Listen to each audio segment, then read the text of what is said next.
காலையிலே எங்கள் அரைவேக்காடு அண்ணி வந்து வீட்டில் நாளைக்கு கொஞ்சம் விசேஷம் வா காய்கறி வாங்கிட்டு வருவோன்னு கூப்பிட்டுது.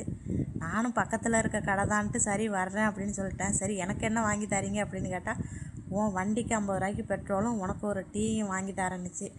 நமக்கு அந்த டீலையும் கொஞ்சம் பிடிச்சிருந்துச்சு. சரின்னுட்டு வாங்க போகணுன்னு சொன்னால் அவங்க என்னமோ 7 கடல் 7 மலை தாண்டி 20 கிலோமீட்டருக்கு அங்கிட்டு இருக்க காய்கறி கடைக்கு அழைச்சிட்டு போயிட்டாங்க. அங்கே தான் காய்கறி விலை கொஞ்சம் கம்மியாமா.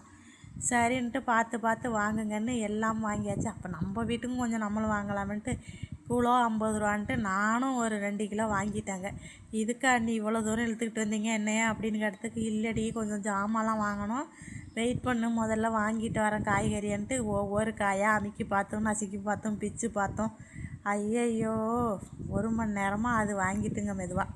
நானும் தக்காளி அது இதுன்னு பார்த்து தக்காளி கடைசாக வாங்கவே இல்லைங்க.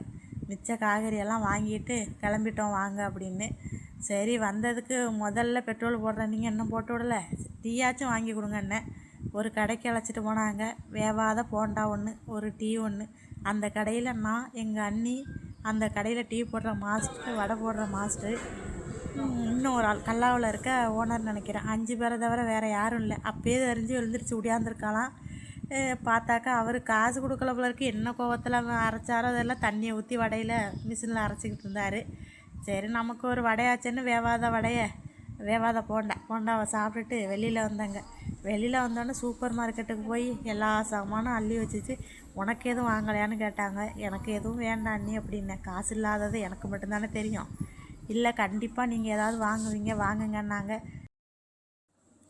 உலக மேப்பில் ஊட்டியை தேடுற மாதிரி எங்கள் அண்ணி ரொம்ப நேரமாக தேடிக்கிட்டு இருந்துச்சு. என்ன அண்ணி தேடுறீங்கன்னு திரும்பி ஒரு முறைச்சிட்டு கொஞ்ச நேரம் போரு அப்படின்ட்டு 4 சுற்றி வந்து ஒரு ஆட்டோ மாவை எடுத்துக்கிட்டு கையில் வருதுங்க.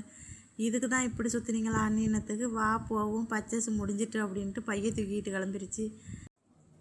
அடி பாவி, அதுக்கு தான் உடனே இவ்வளோ நேரம் நான் குட்டி போட்ட நான் 8 நாளாக பட்டினியாக கிடந்த மாதிரி சுற்றி வந்தேனா அப்படின்ட்டு நானும் கிளம்பிட்டேங்க. ஒரு டீக்கும் வடைக்கும் நம்ம நிலமை இவ்வளோ சீரியஸாக போகும்னு நான் நினைக்கவே இல்லையே.